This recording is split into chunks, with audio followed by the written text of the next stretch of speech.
बिस्मिल्लाहिर्रहमानिर्रहीम अस्सलाम वालेकुम स्टूडेंट। न्यूमेरिकल एनालिसिस के आज के लेक्चर में हम रूट फाइंडिंग का एक और मेथड है उसको डिस्कस करेंगे, ग्राफे रूट स्केलिंग मेथड। तो ये वेरी फास्ट मेथड है, इसमें हमें कोई अप्रॉक्सीमेशन की ज़रूरत नहीं होती, इनिशियल अप्रॉक्सीमेशन की, जैसे हम इससे प्रीवियस लेक्चर्स में देख चुके हैं कि हमें जब हम रूट फाइंड करते हैं तो रूट के लिए हमें उसके कोई ना कोई गैस चाहिए होता है, किसी में एक गैस चाहिए होता है, किसी में दो और किसी में तीन गैस हमें चाहिए होते हैं, जिसकी बेस के ऊपर हमने रूट को अप्रॉक्सीमेट करना होता है। तो ग्राफे रूट स्केयर मेथड के अंदर हमें कोई भी इसमें अप्रॉक्सीमेशन नहीं देनी इनिशियल, और उसके बाद फिर जब हम इसको अप्लाई करते हैं तो हम उस पॉलिनॉमियल के जितने भी रूट्स हैं उन सब को हम फाइंड आउट कर सकते हैं इस मेथड के थ्रू। मतलब इसमें एक रूट एक्सट्रैक्ट नहीं होगा, इसमें हम जितने भी उसके रूट एग्जिस्ट करते होंगे हम सारे के सारे उसके रूट जो है वो एक्सट्रैक्ट कर लेंगे। ये मेथड हमारे पास separate the root of polynomial by squaring them repeatedly. हम जितने भी हमारे पास इसको one by one iterative method है ये भी, और हर आइटरेशन के ऊपर हम जितने भी इसके कोफिशिएंट्स आ रहे होंगे उनका हम स्केयर लेते जाएंगे, और पॉलिनोमियल का जो वेरिएबल है उसके ऊपर हम कोई इम्पेक्ट नहीं डालेंगे। हमने स्केयरिंग जस्ट उनके जो पॉलिनोमियल के कोफिशिएंट्स हैं उनकी स्केयरिंग ही करनी है। तो स्टार्ट में हम जो भी हमें पॉलिनोमियल गिवन होगी उसको हम इस तरह की इसकी स्टैंडर्ड फॉर्म है उस स्टैंडर्ड फॉर्म के अंदर पहले ले आएंगे कि हमारे पास यहाँ पर अगर हम कोई भी पॉलिनोमियल देखते हैं तो पॉलिनोमियल की जो फॉर्म है वो इन जनरल इस तरह की होती है। तो इसमें हमारे पास ये जो C0, C1 और Cn तक हैं ये हमारे पास इसके कोफिशिएंट एंड कॉन्स्टेंट्स होते हैं। इसको अगर इक्वल टू ज़ीरो करते हैं तो ये हमारे पास डेफिनेटली एक होमोजीनियस इक्वेशन बन जाएगी। होमोजीनियस में भी हो मे बी नॉट, लेकिन ज़ीरो के इक्वल करेंगे तो ये इक्वेशन बन जाएगी। तो अब हमने क्या करना है, सबसे पहला इसको हमने ग्राफे रूट स्केयर मेथड अप्लाई करने के लिए उसकी स्टैंडर्ड फॉर्म के इक्वल लेके आना है। तो हमारे पास जो C0 आ रहा होगा हम पूरी इक्वेशन को डिवाइड कर देंगे विद C0। तो यहाँ पर हमारे पास A1 A2 ये वन हो जाएगा फर्स्ट पे, और बाकियों के साथ A1 A2 एंड En तक हमारे पास ये टोटल कोफिशिएंट बन जाएंगे इस फॉर्म के अंदर। तो ये हमने पहला काम करना है, right all coefficient AI in a line. उसके बाद फिर हमने क्या करना है कि इसको एक लाइन में जितने भी कोफिशिएंट हैं AI बिगिनिंग विद वन के साथ उन सबको लिख लेना है। और जहाँ पर मिसिंग होगा, लाइक बाज़ का हमारे पास वेरिएबल मिसिंग होता है, जैसे x आपके पास अगर क्यूबिक है तो उसमें x cube plus x plus some constant, तो इसमें स्केयर मिसिंग आ गया। अगर इस तरह कोई मिसिंग होगा तो मिसिंग की जगह आपने ज़ीरो पुट कर देना है। If a power is missing put zero. तो उसी लेकिन ऑर्डर में इसको लिखना है, सबसे पहले आपके पास हायर ऑर्डर आएगा, फिर उससे लो and at the end constant. तो इस तरह आपने लिखते जाना है। नेक्स्ट स्टेप में क्या करेंगे, square each coefficient writing the result under the original list. जो ओरिजिनल लिस्ट आपने बनाई है उसके नीचे उनका स्केयर लेके लिखते जाना है। उसके बाद फिर create a new coefficient set of coefficient B as illustrated, उसको हमने ऐडअप करते जाना है। वो आपको बताता हूँ कि किस तरह हमने उसको नेक्स्ट स्टेप में क्रिएट करना है। ये देखें, ये पहले हमने क्या किया है कि जितने भी कोफिशिएंट और कांस्टेंट आ रहे थे उन सबको हमने ये ऊपर लिख दिया, और ये सो ऑन है, इसका मतलब है कि जितनी तक आपको वैल्यू बढ़ती जाएगी विद स्टार्टिंग विद वन, और नेक्स्ट स्टेप में उसका स्केयर करके लिख दिया। और इससे नेक्स्ट स्टेप में आपने क्या करना है, यहाँ पर ये जो हमने 2A2 लिखा हुआ है, ये A2 और 1, यहाँ पर 1 है और A2 है, इन दोनों को मल्टीप्लाई करना है। इसका जो आंसर है इसको -2 से मल्टीप्लाई करके यहाँ पुट कर देना है। इससे नेक्स्ट में क्या करना है, ये हमने जो इवन थे वो दो किए हैं इसके अराउंड। अब इस पे आएंगे तो इसके अराउंड हमारे पास A1 और A3 हैं। आपने A1 और A3 को मल्टीप्लाई करना है, और इसका जो आंसर है इसको -2 से मल्टीप्लाई करके यहाँ पुट कर देना है। उसके बाद नेक्स्ट में आए, नेक्स्ट में हमारे पास ये 2 और 3 के अराउंड हैं। इन 2 और 3 के अराउंड जो आ रहे हैं उनको मल्टीप्लाई करके -2 से मल्टीप्लाई करके यहाँ प्लेस कर देना है। जब 4 पे आएंगे तो 3 और 5, इससे जो वेरी नेक्स्ट होगा तो वो यहाँ पर, जैसे ये ना हो तो इसको हम स्किप कर देंगे। तो इसका मतलब अगर 4 तक है तो आप यहाँ तक जाएंगे, इससे एक कम होता जाएगा। तो इसी तरह नीचे अब आएंगे तो अगर हमारे पास ये ज़्यादा आ रहे हैं -2, जब तक ये सिंगल ना रह जाए, इन केस ऑफ हमारे पास अगर इवन आता है, तो अगर ऑड आता है तो ये दो की फॉर्म में रह जाएगा। तो इसको नेक्स्ट प्रोसेस को रिपीट करते जाना है। अब नेक्स्ट में क्या होगा, नेक्स्ट में आपने इसको स्किप कर देना है, इसके नीचे आ जाना है। इसके नीचे हम किस तरह लिखेंगे, जो हमारे पास 2 से मल्टीप्लाई करना है, अब हमने 4 को लेना है, A4 को, A4 विद 1। इसी तरह जब इसमें आएंगे तो A1 विद A5, मतलब इससे एक छोड़ के A1 और A5, इससे इसके बाद एक एक स्किप करते जाना है हर तरफ से। इसी तरह जब इधर आएंगे तो इसमें हमने क्या करना है, इसमें हमने 4 पे हैं तो इसमें हम एक स्किप करें तो ये 2 हमें मिल जाएगा, और इधर से एक स्किप करें तो नेक्स्ट हमारे पास A6 होगा। तो यहाँ पर A6 को हमने प्लेस कर दिया 2 से मल्टीप्लाई करके।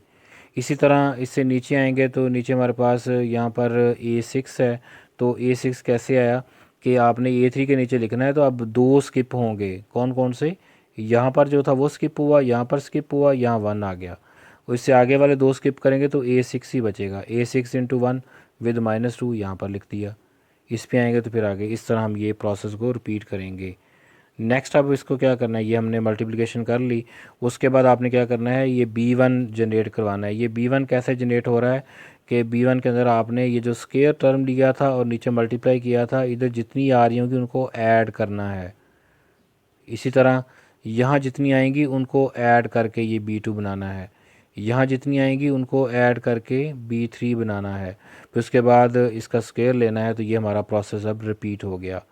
ये हमने एक आइट्रेशन रन कर दी, मतलब एक आइट्रेशन हमारे पास, अगर स्केयरिंग को हम कह दें कि जब हमने स्केयर लिया था ये फर्स्ट आइट्रेशन है, तो ये स्केयर लिया तो ये सेकंड आइट्रेशन आ गई। इस तरह ये हमारे पास जो आइट्रेशन है वो चलती जाएंगी। ये क्रॉस प्रोडक्ट फॉर्म होती है, डबल हमने करना है विद 2 के साथ को डबल करते जाना है, तो ये क्रॉस प्रोडक्ट हम एक्चुअली ले रहे होते हैं।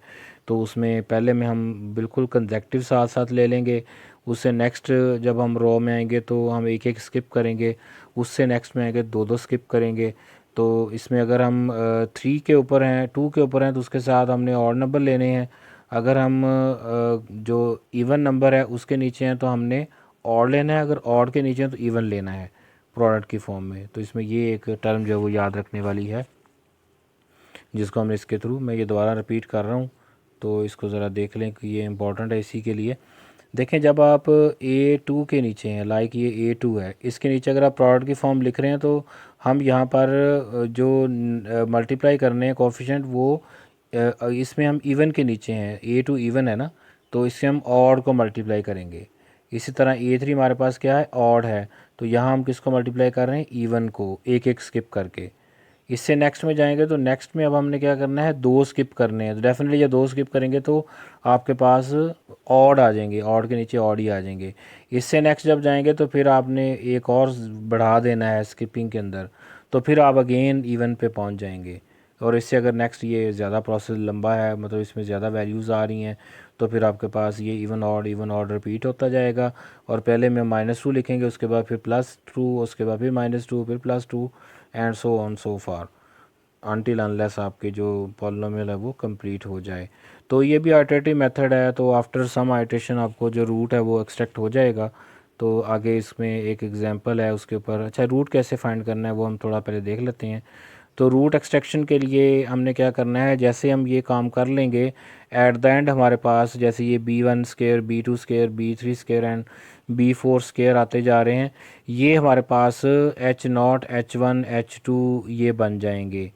तो जैसे यहाँ पर उसने H1 इसको लिख दिया है, तो ये पहला जो H1 हमारे पास आएगा, लाइक ये वाला H1, H2 और Hn तक, तो x1 रूट हम कैसे फाइंड करेंगे, H1 और यहाँ पर x1 की पावर ली है 2⁻s। ये जो s है ये नंबर ऑफ़ आइट्रेशन है, नंबर ऑफ़ स्केयरिंग आइट्रेशन जो है उसको रिप्रेजेंट कर रहा है s। तो अगर ये 2 की पावर s है तो अगर 3 आइट्रेशन है तो 2 की पावर 3 8 हो जाएगा। तो x1 आपने फाइंड करना है, तो आप इसकी पावर जो है वो 1/8 अगर अप्लाई कर दें तो आपके पास पहला रूट निकल आएगा। इसी तरह नेक्स्ट रूट के लिए x2 के लिए हम क्या करेंगे, H2/H1 करेंगे। तो अगर इसको पहले को भी हम इसमें फॉर्म में लिखना चाहें तो पहले की फॉर्म जो है वो हमारे पास H1/H0 है, नेक्स्ट में फिर H2/H1। इसी तरह इन जनरल अगर इसको देखना चाहें तो ये हमारे पास जनरलाइज फार्मूला बन गया है जिसके थ्रू हम इसकी कोडिंग कर सकते हैं HN/HN-1। तो ये हमारे पास इसका जो रूट एक्सट्रैक्शन है वो निकल आई। इसके बाद नेक्स्ट एक एग्जांपल है, उस एग्जांपल में हमारे पास ये एक पॉलिनोमियल है जिसका हमारे पास जो ऑर्डर है वो 4 है। तो इसी मेथड को यूज़ करते हुए इसका जो रूट है वो एक्सट्रैक्ट किया है। तो सबसे पहले जो हमारे पास पॉलिनोमियल आ रही थी इसके साथ ऑलरेडी 1 है, तो हमने पहला 1 लिख लिया यहाँ पर। उसके बाद नेक्स्ट में -56 है, तो इसको -5.6 इंटू 10 कर दिया। इसी तरह 490 है तो 4.910 स्क्वायर कर दिया। तो ये 11,112 है, तो उसको राउंड ऑफ करके थोड़ा लिख लिया 1.111 और 10⁻⁴, और नेक्स्ट वाले को भी इसी तरह ये हमने A1 A2 A3 प्लेस कर दिए। तो इसमें डिवीज़न की ज़रूरत नहीं थी क्योंकि ऑलरेडी हमारे पास जो पहला है उसके साथ 1 एग्जिस्ट कर रहा है। उसके बाद नेक्स्ट स्टेप में क्या किया है, नेक्स्ट में हमने इसका स्क्वायर लेके लिखना था, मतलब ये -5.6 जो है उसका स्क्वायर लेके यहाँ पर प्लेस कर दिया, और इसी तरह ये इसका भी स्क्वायर, इसका स्क्वायर, ये स्क्वायर सारे प्लेस हो गए। उससे नेक्स्ट स्टेप में क्या करना है, उससे नेक्स्ट स्टेप में आपने जैसे यहाँ पर वैल्यू लिखनी है तो इन दोनों को मल्टीप्लाई करना है और -2 से मल्टीप्लाई करते हुए यहाँ पर वैल्यू प्लेस कर देनी है। नेक्स्ट है तो इन दोनों को मल्टीप्लाई करके -2 के साथ लिखना है। इससे नेक्स्ट में आएंगे इन दोनों को मल्टीप्लाई करना है। तो ये देखिए यहाँ जब आते हैं तो इससे आगे वाली चाहिए, इसका मतलब ये हम स्किप कर देंगे, यहाँ तक इसको लिख लेंगे। इसके बाद नेक्स्ट में फिर इधर से एक स्किप होगा, इधर से एक स्किप, यहाँ से स्टार्ट करेंगे। जब यहाँ से स्टार्ट करेंगे तो एक स्किप करके लिखेंगे, लाइक ये आ जाएगा और इधर से ये आ जाएगा, और आगे हमारे पास वैल्यू नहीं है तो ये खाली छोड़ देंगे। और नेक्स्ट स्टेप में फिर क्या करना है, इन दोनों को ऐड अप कर लेना है। ऐड करने के बाद जो आंसर आएगा वो, इसको मैं दोबारा ज़रा इसको लिखता हूँ, इन दोनों को अब नेक्स्ट में ऐड अप करना है और यहाँ पुट कर देना है। इन तीनों को ऐड अप करना है और यहाँ पुट कर देना है। इन दोनों को ऐड अप करना है, यहाँ पुट कर देना है। यहाँ एक ही है तो ये एज इट इज़ आ जाएगी। तो ये हमारे पास B1 B2 एंड Bn तक निकल आए। उसके बाद फिर ये प्रोसेस अब रिपीट होगा। रिपीट में कैसे, ये जो b है इसका स्क्वायर लिया, इसका भी स्क्वायर लिया, इसका भी स्क्वायर लिया, इन सब का स्क्वायर आ गया। फिर वही वाला प्रोसेस कि आपने यहाँ पर वैल्यू लिखनी है तो इन दोनों को मल्टीप्लाई विद -2, फिर उसके बाद यहाँ आएंगे तो इन दोनों को मल्टीप्लाई विद -2, यहाँ आएंगे तो इन दोनों को मल्टीप्लाई विद -2, फिर नीचे आएंगे तो एक को स्किप करके यहाँ आ जाएंगे, तो ये 1 और ये वाला मल्टीप्लाई होकर ये एक वैल्यू ही आपके पास जनरेट हो जाएगी। इस तरह उसके बाद ऐड अप करेंगे और ये प्रोसेस हम रिपीट करते जाएंगे अनटिल अनलेस आपको आपका रूट जो है वो मिल ना जाए। तो इसमें फिर ये आगे यहाँ तक इसको रूट को रन करवाया हुआ है, तो आप इसको खुद से वेरीफाई कर सकते हैं वैल्यू के साथ। वैल्यू इसमें पुट करने के बाद इसको वेरीफाई किया जा सकता है। और आफ्टर डैट इसको फिर हमने रूट भी एक्सट्रैक्ट कर लेने हैं। तो x1 = 36.89 और 22 पॉइंट, और ये रूट हमारे पास आ गए हैं। तो रूट की वैल्यू यहाँ पर पॉजिटिव नेगेटिव कुछ भी हो सकती है, तो हम इसमें इंस्पेक्शन के थ्रू हम इसका रूट फाइंड कर सकते हैं कि इज़ इट नेगेटिव और इज़ इट पॉजिटिव। तो इंस्पेक्शन के थ्रू यहाँ पर जो x3 था वो हमारे पास लेस देन आ रहा है, तो x3 -13.68 होगा क्योंकि x3 की वैल्यू लेस देन आ रही है। तो ये हम वैल्यू जस्ट पॉलिनोमियल में पुट करेंगे। पॉलिनोमियल अगर इक्वल टू 0 आ जाती है तो डेफिनेटली हमारा जो रूट है वो नेगेटिव आ जाएगा नेगेटिव पुट करने के ऊपर। अगर पॉजिटिव पुट करने से आती है तो हमारे पास इसका रूट जो है वो पॉजिटिव एग्जिस्ट करेगा। तो ये हम इसमें वैल्यू पुट करने के बाद उसको वेरीफाई कर सकते हैं, उसको इंस्पेक्शन के थ्रू फाइंड आउट कर सकते हैं। तो इस तरह आप कोई भी पॉलिनोमियल लेके उसके जितने भी रूट हैं हम through graph root scaling method उसको फाइंड आउट कर सकते हैं। तो अब इसकी हम मैटलैब कोडिंग जो है वो स्टार्ट करते हैं। स्क्वायर मेथड की जो हमने ग्राफी पहले अभी उसकी एग्जांपल एक की थी, उसको मैथमेटिकल टर्म भी देखी थी। तो अभी हम जो एग्जांपल हमने की है उसी एग्जांपल के लिए हम इसकी कोडिंग करते हैं। तो उसके लिए हमें सबसे पहले जो हमारे पास कोफिशिएंट और कांस्टेंट हैं उसके लिए हमने एक p जो है वो पॉलिनोमियल के नाम से एक वेरिएबल डिक्लेयर कर दिया। उसके अंदर अब हम जो हमारे पास इक्वेशन या पॉलिनोमियल गिवन थी उसके जितने भी कोफिशिएंट और कांस्टेंट हैं वो हम यहाँ पर पुट कर देंगे। तो सबसे पहले हमारे पास जो इक्वेशन थी वो क्यूबिक इक्वेशन थी, तो उसके अंदर x³ के साथ 1 आ रहा है, तो 1 और उसके बाद फिर -4 और देन अगेन 1 एंड 6। तो ये हमारे पास इसके कांस्टेंट और कोफिशिएंट आ गए। उसके बाद हमने ये भी आइटरेटिव मेथड है, तो इसके आइटरेशन को मैं m = 3 जो है वो आइटरेशन के अंदर डिक्लेयर कर देता हूँ। तो इसको भी हम ऊपर डिक्लेयर कर देते हैं और फिर यहाँ से फॉर लूप स्टार्ट करेंगे। तो फॉर i = 1 और उसके बाद ये हमारे पास m तक मूव करेगा। अब इसके अंदर हम अपनी कोडिंग स्टार्ट करेंगे। तो हमने जैसे अभी इसमें ग्राफे रूट स्क्वायर मेथड के अंदर किया था कि सबसे पहले हमने जो हमारी पॉलिनोमियल है उसके हमने वैल्यूज़ का स्क्वायर लेना है, जितने भी उसके कोफिशिएंट और कांस्टेंट आ रहे हैं उनका स्क्वायर लेना है। तो स्क्वायर के लिए मैं यहाँ पर P1 एक वेरिएबल डिक्लेयर कर लेता हूँ और उसके अंदर हम P1 is equal to P dot और स्क्वायर 2। तो मैटलैब के अंदर ये मैटलैब की प्रॉपर्टी है कि मैटलैब के अंदर अगर आप डॉट स्क्वायर या डॉट स्टैरिक इस तरह डॉट के साथ जो भी ऑपरेशन अप्लाई करेंगे वो पूरी की पूरी जो अरे है उसके ऊपर अप्लाई हो जाएगा। लाइक ये मैं जो लिख रहा हूँ इसका मतलब ये है कि ये 1 का स्क्वायर -4 का स्क्वायर 1 का स्क्वायर 6 का स्क्वायर इसका आंसर P1 के अंदर मूव होगा। तो अगर मैं इसको अभी रन करके आपको दिखा दूँ तो हम इसको चेक भी कर सकते हैं। तो अभी हम इसे देख लेते हैं कि ये P मैं यहाँ पर लिखता हूँ P1 P पहले लिख लेते हैं। ये देखें ये P था, P1 के अंदर इनका स्क्वायर आ गया। ये देखें ये स्क्वायर इसका मूव हो गया। तो मैटलैब की ये प्रॉपर्टी है कि मैटलैब के अंदर आप अगर इस तरह डॉट के साथ कोई भी ऑपरेशन परफॉर्म करवाते हैं तो वो डॉट ऑपरेशन इंडिविजुअली हर एक के ऊपर अप्लाई हो जाता है।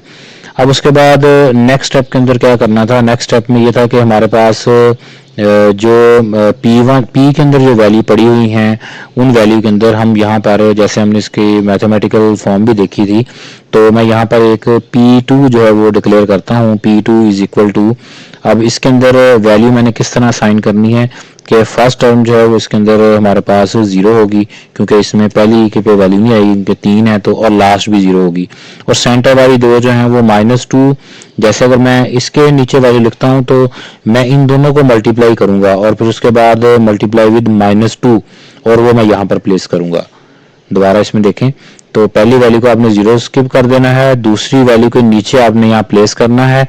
तो जैसे हमने इसकी उस मैथमेटिकल फॉर्म के अंदर भी देखा था कि जब हम इसके नीचे वैल्यू प्लेस करते हैं तो उस वैल्यू को कैसे प्लेस करेंगे, इसको इसका जो ये कोफिशिएंट जो लिखा होगा इसको मल्टीप्लाई करेंगे इसके साथ और फिर मल्टीप्लाई विद -2 और वो यहाँ पर लिख देंगे। लेकिन अब मैटलैब कोडिंग के अंदर हम इसको जनरलाइज करना है ताकि आइटरेशन के साथ ये ऑटोमेटिकली अपडेट होता रहे। तो सो हम इसमें P की फॉर्म में इसको लिखेंगे ताकि ये कि आपस में फंक्शन कॉलिंग के थ्रू होता रहे काम। तो अरे के अंदर जो 1 पे वैल्यू पड़ी है और मल्टीप्लाई भी हो जाएगा P ऑफ जो 3 पे वैल्यू पड़ी हुई है। इसी तरह उसके बाद नेक्स्ट में फिर अगेन -2 स्टैरिक P ऑफ हमारे पास अब हम किसके नीचे वैल्यू लिख रहे हैं, इस 1 के नीचे। तो उसके लिए हमें ये P ऑफ 2 चाहिए और P ऑफ 4 चाहिए। तो यहाँ पर P ऑफ 2 लिखेंगे और स्टैरिक P ऑफ 4, तो यहाँ P ऑफ 4 लिख देंगे। तो उसके बाद नेक्स्ट लास्ट में आप देखें लास्ट में हमारे पास नहीं है क्योंकि इसके नीचे अगर वैल्यू लिखनी है तो उसके लिए हमें इससे आगे वाला वैल्यू चाहिए और इससे प्रीवियस चाहिए, तो इसलिए डेफिनेटली ये स्किप हो जाएगा। तो स्किपिंग को हम 0 के साथ रिप्रेजेंट कर देंगे। तो ये हमने अपना जो उसकी कोडिंग थी उसका एक पार्ट था, ये भी हमने इसमें लिख दिया। अब नेक्स्ट स्टेप मैंने क्या बताया था कि जो हमारे पास स्क्वायर हुई टर्म है और जो सिंपल वाली हैं ये आपस में ऐड अप हो जाएंगी। तो इसको ऐड करने के बाद हम P को पास कर देंगे। तो so P is equal to just P1 plus P2। तो इसमें कोई ख़ास वो नहीं है, सिंपल सी इसकी कोडिंग है। तो अब ये इसमें ऐड अप हो गया। तो इसको फिर आइटरेटिवली रन करते जाएंगे। अब देखें जैसे पहली आइटरेशन आएगी तो यहाँ दोनों का सम निकल आएगा, उसके बाद रूट वापस यहाँ पर आएगा तो P का फिर जो यहाँ वैल्यू जनरेट हुई होगी उसका स्केल ले लेंगे, फिर उसी को आगे वापस इसी P को कॉलिंग करेंगे, फिर इनको ऐड अप करेंगे। तो मतलब ये प्रोसेस रन होता रहेगा। और उसके बाद जब हमने रूट फाइंड करने हैं तो रूट के लिए हमारे पास जो लास्ट पे वैल्यू आ जाएगी तो उस लास्ट वाली वैल्यू को हमने रूट के लिए यूज़ करना है। तो रूट हमारे पास जिसकी बेस के ऊपर निकलते हैं वो हमारे पास P एक्चुअली होता है, P1 जिसके अंदर हमने स्क्वायर वगैरह अप्लाई कर लिया होता है। तो P1 के अंदर हमने इसको रूट की फॉर्म में लेके आना है। तो रूट इज इक्वल टू, इसको अगर हम लिखें तो हमारे पास जो P1 के अंदर वैल्यू हमारे पास जनरेट हुई होंगी तो उसमें हमारे पास जो पहली वैल्यू है, पहली वैल्यू को हम दूसरी वैल्यू को पहली के साथ डिवाइड करके लिखेंगे और उसकी पावर जो है वो 1/2 रेज़ टू पावर m ले लेंगे। लाइक मैं इसको यहाँ पर लिखता हूँ। हमारे पास यहाँ जो इसका जनरल फार्मूला है वो ये है कि हमने क्या करना होता है, जो हमारे पास P की वैल्यू जनरेट हो रही होती हैं उन वैल्यू को हमने लेके चलना है। तो p की वैल्यू हमारे पास जो आ रही है इसमें p of 1 divided by 2 divided by 1, तो यहाँ पर लिखेंगे p of 2 divided by p of 1, और उसके बाद इसकी हमने पावर लेनी है। पावर के अंदर हमारे पास क्या आएगा, पावर इसकी हमने 1 over 2 raise to power m, ये इसकी पावर लेनी है। तो 1 डिवाइडेड बाय, अब 2 रेज टू पावर m लिखना है तो उसके लिए भी मैं ब्रैकेट यूज कर लेता हूँ, तो 2 रेज टू पावर m, तो ये हमारे पास पहला रूट इसका आना चाहिए। इसी तरह जब इसको मैं सेकंड रूट की तरफ आऊँगा तो डेफिनेटली मेरे पास यहाँ 3 रूट इसके आने हैं, तो इसको मैं रूट 1 कह देता हूँ लाइक, और नेक्स्ट जो है वो मेरे पास रूट 2 आ जाएगा, और रूट 2 के अंदर हम थोड़ी सी चेंजिंग करेंगे। चेंजिंग किस तरह के, यहाँ पर अब 3 आएगा और इधर हमारे पास 2 आ जाएगा, तो ये एक कम हमारे पास नीचे आता जाएगा। और इसी तरह रूट थर्ड जो है, क्योंकि ये क्वाड्रेटिक हमारे पास क्यूबिक इक्वेशन है तो डेफिनेटली इसके रूट जो है वो 3 आएंगे, तो इसका ये थर्ड रूट आ जाएगा। थर्ड रूट के अंदर यहाँ पर हम जो फोर्थ पे वैल्यू पड़ी उसको लिखेंगे, और इधर हम जो थर्ड पे आ रही है वो लिखेंगे, और उसके बाद 2 की पावर m ले लेंगे। तो ये इसकी कोडिंग है। अब इसको रन करके देख लेते हैं। जो इसके अप्रॉक्सीमेटेड रूट हैं वो 3 2 1 इसके रूट आते हैं, तो अब इसको रन करके देखते हैं कि ये हमें क्या आंसर देता है।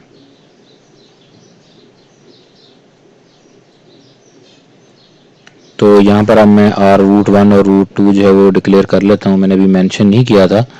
तो रूट 1 मेरे पास 3.014 आ गया, इसी तरह रूट 2 जो है वो मेरे पास 1.99 आ गया, और रूट 1 जो है वो मेरे पास रूट 3 जो है वो भी देख लेते हैं, रूट 3 क्या आएगा, वो 0.99 समथिंग आ गया। तो अब मैं इसको यहाँ पर डिस्प्ले के लिए इसको ओपन छोड़ देता हूँ ताकि ये रूट जो है वो मुझे फाइंड आउट करके दे दे।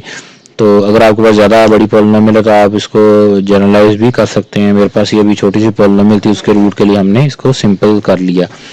तो अब मैं इसकी आइट्रेशन बढ़ाता हूँ, लाइक मैं आइट्रेशन इसकी 4 कर देता हूँ, तो उस पर इसको चेक करते हैं कि इसका आंसर क्या हमें मिलेगा। तो ये देखें, पहला हमारे पास रूट आएगा 3.0003 1.9998 1, तो इसका जो एग्जैक्ट रूट है वो मैंने कहा था 321 है। इसको हम आइट्रेशन को मजीद बढ़ाते हैं, लाइक मैं आइट्रेशन इसकी कर देता हूँ 5। तो अब इसको चेक करते हैं कि ये क्या आंसर देगा। ये देखें 321, तो ये अभी भी अप्रॉक्सीमेटेड वैल्यू ही दे रहा है, क्योंकि यहाँ पर जीरोस जो आ रहे हैं साथ, इसका मतलब यही है कि हमारे पास फ्रैक्शन में किसी न किसी के अंदर वैल्यू कोई पड़ी हुई है। तो मैं इसको थोड़े ज़्यादा आइट्रेशन रन करता हूँ, फिर देखते हैं कि ये हमें क्या करता है आंसर। तो ये नॉट अ वैलिड नंबर पे चला गया, इसका मतलब है कि ये 0/0 फॉर्म में कन्वर्ट हो चुका है कहीं ना कहीं, ये इसमें 0/0 फॉर्म में कन्वर्ट हो गया है। तो रूट रिपीट होना स्टार्ट हो गए थे, तो मैं इसको अब 10 पे रखता हूँ, तो देखते हैं कि हमें वैल्यू जो है वो एग्जैक्टली कहाँ पे मिल रही है। 10 पे भी हमारे पास यही है, इसका मतलब है कि ये रूट हमारे पास जैसे ही अप्रॉक्सीमेट हो जाएंगे तो उसके बाद हमें इसके अंदर वैल्यू जो है वो चेंज करनी होगी। तो मैं इसको यहाँ पर वैल्यू जो है वो थोड़ी सी 7 तक हम रखते हैं, फिर देखते हैं क्या कहता है। 7 पे देखें, ये 321 हमारे पास एग्जैक्ट रूट आ गया, क्योंकि इसमें अब राउंड ऑफ वाली वैल्यू आपको नज़र नहीं आ रही, क्योंकि इसमें पहले 3.00 नज़र आ रहा था, तो अभी इसमें 3.00 या 2.00 1.00 समथिंग नहीं है। इसका मतलब है कि ये हमारे पास रूट जो है वो राउंड ऑफ नहीं है, ये एग्जैक्ट रूट आ गया। क्योंकि ये जो मैंने एग्जांपल ली थी इसके रूट वैसे भी एग्जैक्ट रूट ही हैं, तो अगर आप इसके रूट मैटलैब में चेक करना चाहें तो वो भी हम कर सकते हैं। तो p हमारे पास ये ऑलरेडी डिक्लेयर है कोएफिशिएंट के फॉर्म में, तो यहाँ मैटलैब की कमांड है सिंपल रूट्स ऑफ p। तो अगर मैं रूट्स ऑफ p लिखूंगा तो मुझे इसके रूट दे देगा वो। सॉरी, p अपडेट हुआ है, p ये वाला नहीं है, तो मुझे पहले ये p डिक्लेयर करना होगा। तो मैं इसको p को पहले डिक्लेयर कर दूं यहाँ पर, क्योंकि ये अपडेटेड p यूज़ हो रहा है इसमें, तो यहाँ मैं p को पहले डिक्लेयर कर देता हूँ। ये मैंने p को डिक्लेयर कर दिया। अब इसके बाद मैं रूट्स ऑफ p अप्लाई करता हूँ, तो ये देखें ये 3 2 और -1। तो जैसे हमने इसी ग्राफ रूट स्क्वायर मेथड में अंदर ये भी पढ़ा था कि हमारे पास जो पॉलिनोमियल है उसके रूट निकल आएंगे, लेकिन ये पॉजिटिव ही हमेशा निकालेगा। तो आपको यहाँ पर इसको वेरिफिकेशन करनी होगी कि जो हमारा रूट है वो वाकई ये वाला नेगेटिव है या पॉजिटिव है। जो वैल्यू आएंगी उनको आप दोनों के ऊपर चेक करेंगे। लाइक 3 है तो 3 के लिए आप -3 और +3 पे पॉलिनोमियल को चेक करेंगे कि ये पॉलिनोमियल को सेटिस्फाई करता है नहीं करता। इसी तरह 2 पे भी -2 +2 दोनों के लिए और 1 -1 के लिए। तो ये हमारे पास जो इक्वेशन थी या पॉलिनोमियल थी उसके एग्जैक्ट रूट थे। तो डेट्स ऑल।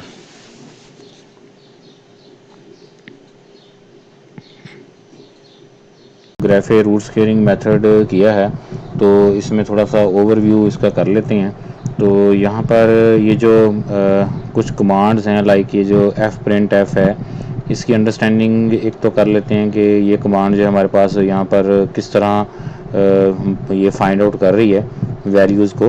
तो ये जैसे सी के अंदर हम प्रिंट एफ यूज़ करते थे, इसी तरह यहाँ पर मैटलैब के अंदर भी हमारे पास कमांड होती है जिसके थ्रू हम जब भी कोई डिस्प्ले में लेना चाहते हैं तो डिस्प्ले में हम वैल्यूज़ को एफ प्रिंट एफ के थ्रू जब लेके आएंगे तो हमारे पास रिज़ल्ट जो है वो ज़्यादा फ्रैक्शन में पॉइंट तक ले जाएगा। जैसे यहाँ पर 0.10 लिखा हुआ है। तो अगर आप इसके बारे में देखना चाहते हैं, किसी की हेल्प लेना चाहते हैं, तो इस पर राइट क्लिक करें। राइट क्लिक करके आप इसके हेल्प पे चले जाएं। तो ये देखें, इसकी अब हेल्प यहाँ पर डिस्प्ले आ जाएगी विद एग्जांपल। तो आपको बता देगा कि एफ प्रिंट एफ को किस तरह यूज़ करना है। तो मैंने अभी क्लिक कर दिया है, तो अभी थोड़ी देर तक आपके सामने ये डिस्प्ले में आ जाएगा। ये देखें, ये हमारे पास मैटलैब में अगर आपने कोई कमांड से रिलेटेड इन्फॉर्मेशन लेनी हो तो बजाय इसके कि आप इंटरनेट या इधर उधर से देखें, तो उस कमांड को सिलेक्ट करके उस पर उसका जो अपनी इसकी हेल्प है उसी में जाके उसको देखा करें। तो अब यहाँ पर ये देखें, ये सिंटैक्स उसने बताया कि एफ प्रिंट एफ, उसके बाद यहाँ फील्ड आ जाएगी, फिर उसका फॉर्मेट स्पेसिफायर आ जाएगा, और उसके बाद आगे जो वैल्यूज़ आपने जिसमें वेरिएबल वैल्यू स्टोर हैं उसका हमने यहाँ पर नाम दे देना होता है। तो यहाँ पर इसकी डिस्क्रिप्शन में भी यही चीज़ आ रही है कि आपका फॉर्मेट स्पेसिफायर होना ज़रूरी है। जैसे सी लैंग्वेज के अंदर जब हम प्रिंट एफ कमांड यूज़ करते थे तो वहाँ पर भी ये ऐसे ही यूज़ होता था। अब यहाँ पर A1 और A2 आगे इसने एग्जांपल दे के भी बताया हुआ कि ये हमारे पास A1 और A2 दो अरे हैं, इसके अंदर वैल्यू पड़ी हुई हैं। तो फॉर्मेट इसका 4.2 एफ़ के साथ दे दिया है। तो 4.2 एफ़ का मतलब ये है कि हमारे पास जो इंटीजर वैल्यू होगी वो 4 डिस्प्ले में देगा, और ये जो 0.2 है इसका मतलब ये है कि या 0.3 लिखेंगे तो इसका मतलब है कि हमारे पास आफ्टर डेसिमल पॉइंट कितने नंबर हमें चाहिए। जैसे यहाँ पर लिखा हुआ है 0.3 है, तो इसी तरह ये 0.3 के साथ भी डिस्प्ले में दे देगा। तो इसमें आप मैटलैब में अपनी मर्ज़ी की अगर आउटपुट लेनी है तो इस तरह आप ले सकते हैं। तो ये राउंड ऑफ करके उसको वैल्यू शॉर्ट करेगा अगर कहीं शॉर्ट करनी भी होगी। तो अगर आप चाह रहे हैं कि हमारे पास राउंड ऑफ होकर वैल्यू आए तो फिर आप इसके साथ 0F लिख देंगे। तो 0F का मतलब ये होता है कि 0.0F का मतलब है कि डेसिमल के बाद कोई भी नंबर जो है वो डिस्प्ले ना हो तो उसको एग्जैक्टली राउंड ऑफ करके दे देगा। ये आगे इसकी एग्जांपल हमारे पास नज़र आ रही है यहाँ पर। ये देखेंगे सारा उसने एक्सप्लेन किया हुआ है, और यहाँ पर उसका आगे इसको मज़ीद हम ज़्यादा स्पेसिफाई भी कर सकते हैं। यहाँ पर इंटीजर साइन और अनसाइंड अगर हमारे पास आ जाए तो ये देखें बेस 10 के साथ है, बेस 8 अगर ऑक्टल के साथ है तो आप इसका स्पेसिफायर जो है वो ओ लिखेंगे। अगर आपके पास हेक्साडेसिमल है तो आप जस्ट एक्स लिखेंगे। और इसी तरह अगर आपके पास एक्सपोनेंशियल नोटेशन की फॉर्म में आपको चाहिए तो फ्लोटिंग पॉइंट नंबर जो है वो किस फॉर्म में चाहिए। अगर आप रियल में लेना चाह रहे हैं तो आप एफ़ की फॉर्म साथ लिख देंगे जस्ट। अगर आप चाह रहे हैं कि वो 10 की पावर में आपको बताए तो आप जस्ट परसेंटेज साइन ई लिखेंगे, तो उससे आपके पास वो एक्सप्लेन हो जाएगा। तो इसी तरह यहाँ पर आगे भी ये सारा दिया हुआ है। जी के साथ अगर करेंगे तो वो भी हमारे पास इसी तरह डिस्प्ले में आ जाएगा। तो करैक्टर और स्ट्रिंग के लिए हमारे पास ये सी के साथ है और एस के साथ है। तो इसी तरह ये आगे नेक्स्ट भी हमारे पास लेफ़्ट जस्टिफाई, राइट जस्टिफाई, ये सारी कमांड इसमें उसने दे रखी हैं कि वर्ड कौन सा आप लेटर यूज़ करेंगे तो उसकी मीनिंग जो है वो क्या होगी। विड्स वगैरह को भी कंट्रोल किया जा सकता है इसमें जो आपने डिस्प्ले में लेना होता है। तो ये सारे इसके स्पेसिफायर दिए हुए हैं। इसी तरह आगे अगर आपको इन साथ इसके न्यू लाइन, और जैसे हम सी में करते थे तो उसके लिए भी सिंपली वही इसी के अंदर /n यूज़ कर लेंगे फॉर न्यू लाइन। और अगर टैब के साथ करना है तो यहाँ पर /t आ जाएगा हॉरिजॉन्टल टैब। वर्टिकल टैब के लिए /v यूज़ होगा मैटलैब के अंदर। अगर आपको ये क्लियर व्यू नज़र नहीं आ रहा तो आप जस्ट प्रिंट एफ के ऊपर राइट क्लिक करें और उसकी हेल्प में चले जाइएगा, तो आपको ये सारी चीज़ें जो मैं बोल रहा हूँ ये आपको क्लियरली नज़र आ जाएंगी इसमें। तो इसी तरह आगे भी देखते हैं ये नेक्स्ट। अगर नीचे हम आते हैं तो फिर हमारे पास इससे रेलेवेंट और भी आपको टिप्स दे देगा कि F close, F error, F open, मतलब ये स्कैन एफ बी की भी कमांड इसमें है हमारे पास। अगर हम इनपुट यूज़र से रन टाइम पे लेना चाह रहे हैं तो उसके लिए भी आप ए वेरिएबल, ये देखें ये ए वेरिएबल लिखा हुआ है और इस साइड पे एफ़ स्कैन एफ है, तो यूज़र से हम वैल्यू ले के उस ए को असाइन कर देंगे। तो ये भी काम भी हम इसमें मैटलैब में कर सकते हैं। तो इसके भी आगे डिस्क्रिप्शन भी गिवन है और इसकी एग्जांपल भी गिवन है कि आपने यहाँ पर भी यूज़र से जो लेना है, वैल्यू लेनी है, उसका फॉर्मेट स्पेसिफाई करना होगा कि यूज़र वैल्यू जो है वो किस टाइप की गिवन इंटर करे। तो वो आप एफ़ स्कैन एफ के अंदर बता देंगे और उसके बाद एट द एंड उसको फील्ड को क्लोज़ कर देंगे। तो यहाँ पर हम इसको भी एफ़ स्कैन एफ को यूज़ कर सकते हैं रन के दौरान। तो यहाँ पर अगर इसको हम एट द एंड ले जाएं तो ये देखें यहाँ पर इसके भी जो स्पेसिफायर हैं वही वाले बताए हुए हैं कि अगर इंटीजर है तो इंटीजर के लिए परसेंटेज डी और परसेंटेज आई जो है वो साइन के लिए आ जाएगा। इसी तरह अनसाइन के लिए हमारे पास यहाँ पर लॉन्ग आई और लॉन्ग डी आ जाएगा। इसी तरह अगर हमारे पास फ्लोटिंग पॉइंट है तो उसके लिए एफ़ और ई और जी आ जाएगा। तो ये भी हम इसी तरह इसको एक्सप्लेन कर सकते हैं। अगर आप इसको यूज़ करेंगे तो फिर आपको इसका आइडिया हो जाएगा। तो ये कुछ इसमें हमारे पास साथ था कि मैटलैब में अगर हम इनपुट और आउटपुट लेते हैं तो उसके लिए हमने किस तरह ये कमांड जो है इसको यूज़ करना है। तो आप इसकी भी प्रैक्टिस करें, इंशाल्लाह ये भी काफ़ी हेल्पफुल होगा आपके लिए।